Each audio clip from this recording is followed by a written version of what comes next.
नमस्कार देशवासियों, आपके मनसुख भाई सुवागिया। वैसे मैं एक किसान का बेटा हूँ, गांव में से आया हूँ। हर एक प्रकार का परिश्रम बचपन से आज तक कठोर परिश्रम किया है। एक आत्मसूझ से 16 साल की उम्र से हमने पुस्तक पढ़ना शुरू कर दिया। आज तक 4 वेद से लेकर 500 किताब पढ़ी है, शास्त्र पढ़े हैं। भगवद गीता का 50 से ज्यादा बार अध्ययन किया है। चाणक्य नीति, सत्यार्थ प्रकाश, इतिहास का निरंतर अध्ययन किया है। उसमें से मैं समझ सका, जो भारत देश विश्व में सबसे पहली भाषा का जन्म, संस्कृत शास्त्र का जन्म, कृषि संस्कृति का जन्म, सैकड़ों प्रकार की कला, चिकित्सा पद्धति आयुर्वेद, योग विज्ञान जो चिकित्सा विज्ञान है, आयुर्वेद है वो चिकित्सा विज्ञान है, ऐसी हजारों प्रकार के खगोल विज्ञान उनकी जन्मभूमि है न, तो हमारी भारतीय संस्कृति और भारत देश है। इसी ज्ञान, पुरुषार्थ, शौर्य के आधार पर विश्व का सबसे ऐश्वर्य संपन्न, धन संपन्न, ज्ञान संपन्न ये भारत देश था, बना था। वही देश 5 गलतियों से 900 साल गुलाम और गरीबी और शोषण की गर्ता में डूब गया। वो 5 गलती मेरे ख्याल से वो ये है कि हमने अपने पुरुषार्थ, कर्तव्य धर्म, शौर्य को छोड़कर वैराग्यवाद को पकड़ लिया कि ये जीवन, ये संसार, ये परिवार, उद्योग, राजगादी, धन, वो तो सब मिथ्या है, माया है, उनको छोड़ दो और साधु बन जाओ। वो महान भारतीय संस्कृति के पतन का एक कारण है मेरे ख्याल से। दूसरा, एक संस्कृति को भूलकर जो कर्म की व्यवस्था थी, ब्राह्मणत्व, क्षत्रिय, शूद्र और वैश्य, वो तो कर्म की व्यवस्था है, उनको हमने जाति मान लिया, उनका भी हजारों में विभाजन कर दिया और वही हमारा धर्म बन गया, सब कुछ बन गया। वो ज्ञाति गौरव नहीं है, जाति गौरव नहीं है। हमारे जीवन से, हमारे समाज से लेकर सारी संस्कृति, राष्ट्र के पतन का एक सबसे बड़ा कारण है। तीसरा, प्रारब्धवाद हमें पढ़ाया गया, कर्मवाद जो वेद का, गीता का भूलकर पुराणों में और कई छोटी मोटी कथाओं में प्रारब्धवाद कि तुमसे कुछ नहीं हो सकता, सब कुछ प्रारब्ध से मिलता है, भाग्य, विधाता भाग्य तय करता है, वो बकवास और घोर अज्ञान है। जो दांत साफ नहीं करता है, तंबाकू खाता है, उनके दांत सड़ जाता है, तो वो भाग्य की बात नहीं है। जिसने परिश्रम किया, जिस व्यक्ति ने, जिस परिवार ने, जिस समाज ने, वो आजादी के बाद कहीं आगे निकल गए, तो वो भाग्य की या किसी के आशीर्वाद से नहीं हुआ है, वो कर्म से, संस्कार से, समझदारी का परिणाम है। देशवासियों, वो हमें समझना है। और चौथा, हम कायरता और शांति, अध्यात्म, अहिंसा के नाम पर हमने शौर्य छोड़ दिया, हमने कर्तव्य धर्म छोड़ दिया और हमने निष्क्रियता और ये अहिंसा के नाम पर हमारी कायरता इस राष्ट्र के पतन का कारण है। बस इसी से हमने शौर्य छोड़ दिया, अध्यात्म के नाम पर, अहिंसा के नाम पर शौर्य को भूल गए। तो देशवासियों समझो, जो प्रजा कर्तव्य धर्म और शौर्य छोड़ती है, उसका गुलामी और विनाश के अलावा तीसरा कोई उसका एड्रेस हो ही नहीं सकता। ये हमें समझ में आया। तब तो हम छोटे थे, 30 साल की उम्र थी, तब हमने वो सबसे मुक्ति का पहला धर्म संकल्प लिया कि आज से मेरी कोई ज्ञाति, जाति, संप्रदाय नहीं है। ये पलायनवाद कहलाता अध्यात्म, वो मेरा परमात्मा उपासना का रास्ता नहीं है। और हमने कठोर परिश्रम का और श्रेष्ठतम सर्जन का संकल्प लिया। हमारा जीवन मंत्र अगर कोई पूछे, तो हमारा जीवन मंत्र है कि जीवन, परिवार, उद्योग, गांव, प्रकृति, संस्कृति, गाय और राष्ट्र के प्रश्न को जड़ से उखाड़ो। थोड़ा सा उसमें थोड़ी से उनके ठिगड़ा लगाना नहीं है, थोड़ा सा मरामत करना नहीं है, उनको जड़ से उखाड़ो। तो ये हमारे संकल्प में से, कठोर परिश्रम में से और हमारी 100% निष्ठा में से, त्याग में से और सबको समान मानकर, हमारे लिए विद्वान भी देश का और संस्कृति का नागरिक है और हमारे लिए हमारे आदिवासी, दलित, अछूत, गरीब, किसान, व्यापारी परिवार भी उतने ही हमारे संस्कृति के भाई हैं। उसमें हमने देव का दर्शन किया। तो इसमें से इस देश को चेक डैम तालाब योजना से जल क्रांति, जो गाय लुप्त होने की कगार पर आ गई थी, गिर कांकरेज से लेकर भारतीय 55 गोवंश सरकार, धर्म क्षेत्र, गो सेवा क्षेत्र, जीव दया क्षेत्र को पता भी नहीं था। वो 1000-2000 में मिलने वाली, बाजार में लावारिस घूमने वाली, पिंजर पोल में जाने वाली गिर और कांकरेज गाय का मूल्य आज 1 से 5 लाख हो गया।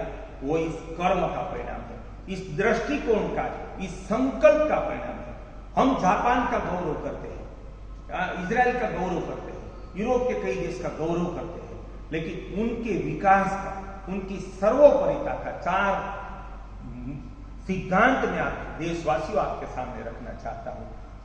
वो प्रजा का एक कोई संप्रदाय, गुरु पूजा, व्यक्ति पूजा उनका धर्म नहीं है। उनका एक ही धर्म है, राष्ट्र धर्म। दूसरा, महापुरुषार्थ को वो कर्तव्य धर्म अपनी अस्मिता मानते हैं। वहां का अरबपति भी एक दिन बैठता नहीं है, छुट्टी के दिन आराम करे वो बात अलग है। और यहाँ किसान से लेकर जिसको परिश्रम न करना पड़े ना, वो अपना सौभाग्य और प्रतिष्ठा मानते हैं। वो इससे निम्न स्तर की विचारधारा हो ही नहीं सकती कि जो प्रजा परिश्रम न करना पड़े, सरकारी ऑफिस में, घर में, खेत में, उद्योग में, उनको अपनी प्रतिष्ठा मानते, वो उनको तो मैं पाप मानता हूं। अगर राजा या धर्मगुरु भी अपने कर्तव्य धर्म का हर रोज परिश्रम न करे तो वो देशद्रोही है। साधु भी देशद्रोही है और वो परमात्मा का गुनहगार है।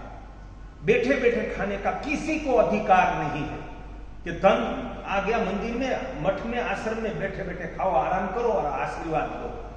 वो सबसे डूबे हुए हैं और उससे हम अपेक्षा रखते हैं कि वो हमको तारेंगे। वो कैसे तारेंगे? तारने वाले तो इस देश के किसान, 12-14 घंटा काम करने वाले गोपालक, हमारे सैनिक, वो राष्ट्र की सुवास, वो राष्ट्र की अस्मिता है। तो देशवासियों, हमें जापान से, इजराइल से आगे जाना है। उसकी अस्मिता समझो। रेगिस्तान में जहां 5 इंच बारिश होती है और चारों ओर विधर्मी शत्रु है, वहां उसने अपने राष्ट्र को खड़ा किया है और प्रकाशित और सुवासित किया है। तो उसका 5 कारण है कि राष्ट्रभक्ति उनका धर्म है, कठोर परिश्रम उनका धर्म है और वो शौर्य की उपासक है। श्रेष्ठतम सर्जन करके राष्ट्र को समर्पण का उनका लक्ष्य और धर्म है कि हर एक क्षेत्र में मरते मरते काम ना करो। सरकारी कर्मचारी हो, धर्मगुरु हो, किसान हो, तो मजबूरन परिश्रम करते हैं कि हमारी मजबूरी है कि हमें परिश्रम करना पड़ता है। वो प्रजा, वो उद्योग, वो संप्रदाय और वो राष्ट्र का, संस्कृति का निश्चित विनाश होता है। आज चारों ओर से हम विधर्मी आतंकवाद से घेरे हुए हैं। मुझे कोई पूछे कि इस देश की सबसे बड़ी समस्या क्या है, तो मैं जनसंख्या, बेकारी, बेरोजगारी, जल संकट जो खुद हम कर रहे हैं, देसी गाय का विनाश, वो नहीं बताएंगे। वो समस्या है, अवश्य है, लेकिन हमारी सबसे बड़ी इस राष्ट्र की समस्या विधर्मी आतंकवाद है। उससे हमें अपने को, अपने परिवार को, अपनी गांव से लेकर अपनी संस्कृति, धर्म, राष्ट्र को बचाना है। तो हमें हमारी धार्मिकता को बदलना होगा। हमारी धार्मिकता 5 होनी चाहिए कि राष्ट्रभक्ति हमारा धर्म है। दूसरा, हम राष्ट्र के लिए कठोर परिश्रम करेंगे। परिश्रम ही हमारी परमात्मा उपासना है। हमारी निष्ठा 100% रहेगी। हम हर एक क्षेत्र में, हम मजदूर हो, किसान हो, गोपालक हो, हम सरकारी कर्मचारी हो, हम राजनीति में सरपंच से लेकर प्राइम मिनिस्टर हो, हम साधु हो, हम महिला के नाते हम घर में रसोई बनाते हो, तो हम कोई भी कर्म करेंगे, हम श्रेष्ठता का सर्जन करेंगे। अपना शरीर से नहीं, अपना मन, अपनी बुद्धि, अपना हृदय पूरा समर्पित करके हृदय के पूर्ण भाव से हर एक कर्म करेंगे। वेद का यही संदेश, गीता का यही संदेश। वो भूल गए और वैराग्यवाद में भटक गए, व्यक्ति पूजा में भटक गए, प्रारब्धवाद में भटक गए। इससे विनाश हुआ है और ये विनाश के काम आज भी देश के 90% साधु कर रहे हैं। वो खुद डूब रहे हैं और सारी संस्कृति, मानव जाति और राष्ट्र को डुबाने का काम करते हैं। पहले साधु को बदलना है।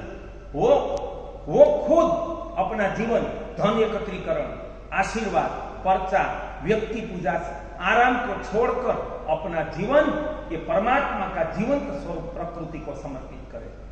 अपना जीवन समग्र भारतीय संस्कृति को समर्पित करे। हजारों संप्रदाय, एक संप्रदाय के 25-50 डिपार्टमेंट, और वो बोले मैं वो संप्रदाय का, वो डिपार्टमेंट का हो, वो तो डूब मरने की बात है, संकीर्णता है। हमारा साधु बोलेगा कि मैं भारतीय संस्कृति का साधु हूं, कोई खास गुरु का शिष्य खास उसका नहीं, वो तो एक छोटी सी बात है। तो उनको ही गले में वो एक पाटिया लगा के घूम रहे हैं कि हम वो संप्रदाय के साधु हैं, इसके अलावा कुछ नहीं है। उसने भारतीय संस्कृति का विनाश और विभाजन किया है, उसमें से बाहर निकले, वरना वो परमात्मा का भी अपराध है। परमात्मा पाने की तो क्या बात है, परमात्मा का अपराध है। और अपना जीवन वो प्रकृति, संस्कृति और राष्ट्र को समर्पित करे। वो बोले कि मैं भारत का साधु हूं, मैं भारतीय संस्कृति का साधु हूं और मैं प्रकृति का साधु हूं, नहीं कि मेरे गुरु का, कोई व्यक्ति का। ये जो प्रकृति परमात्मा का स्वरूप है, आप वेद पढ़े तो पन्ना खोल के पढ़ लो कि परमात्मा का स्वरूप क्या है। तो धरती, जल, वायु, अग्नि, आकाश, सकल जीव सृष्टि, गाय, सभी वृक्ष, सभी मनुष्य, वो परमात्मा का अंश जीवन स्वरूप है। उनको श्रेष्ठता प्रदान करो, वो परमात्मा की सही उपासना है, उसमें हमने जीवन समर्पित किया। तो देशवासियों, आज हमारे साथ करोड़ों लोग जुड़े हैं, तब उनके और अगले 5 साल में सारे देश को ये प्रकृति रक्षा, ये संस्कृति संवर्धन, कि हम अपनी संस्कृति को ऐसी बनाए कि वो सबके लिए न्यायकारी हो, उसमें छूताछूत तो महापाप है। कोई साधु ऊंच नीच और मानता है छूताछूत, तो इसके लिए तो परमात्मा से सबसे दूर जाने की बात, परमात्मा की प्राप्ति की बात नहीं है, परमात्मा की वो धर्म नहीं है, वो तो डूब मरने की बात। उसमें से संपूर्ण पहले साधु मुक्त हो और समाज सेवा, पॉलिटिक्स, वो सभी क्षेत्र से, शिक्षा, उसके संचालक उससे मुक्त हो और सारी प्रजा को प्रकृति धर्म, संस्कृति धर्म और राष्ट्र धर्म के वो खुद उपासक करे, उसको अंगीकार करे और पूरी प्रजा को दीक्षित करे, वो हमें करना है। तो देशवासियों, मेरा धर्म राष्ट्र भक्ति है, मेरा धर्म प्रकृति भक्ति है, मेरा धर्म संस्कृति भक्ति है। उनकी श्रेष्ठता के लिए मेरा पूरा जीवन, ये फैक्ट्री, ये आराम घर, फैक्ट्री, बंगला छोड़ के पूरा जीवन समर्पण से है, उनके लिए समर्पित किया है। तो देशवासी, आप भी राष्ट्र धर्म का आज 15 अगस्त सन 2021 है, उस दिन कल तो संकल्प करो कि हमारा धर्म आज से राष्ट्र धर्म है, कोई संप्रदाय नहीं, कोई व्यक्ति की अंधी पूजा नहीं, आराम हमारी अस्मिता नहीं है, महापुरुषार्थ हमारा जीवन धर्म है, परमात्मा धर्म है, कर्तव्य धर्म है। तो देशवासियों, अपने इस 5 परिवर्तन से कि राष्ट्र धर्म का संकल्प करें, कठोर परिश्रम का संकल्प करें, शौर्य की उपासना करें, श्रेष्ठतम सर्जन का संकल्प करें और सांस्कृतिक एकता का संकल्प करें। हम मिलकर भारतीय संस्कृति को विश्व गुरु बनाए और भारत को स्वर्ण भूमि राष्ट्र बनाए। ऐसा 15 अगस्त सन 2021 को हमारा संकल्प, हमारा आचरण में घोषित करता हूं। चलो हम मिलकर सुवर्ण भूमि भारत बनाए। मनसुख भाई, सुवर्ण।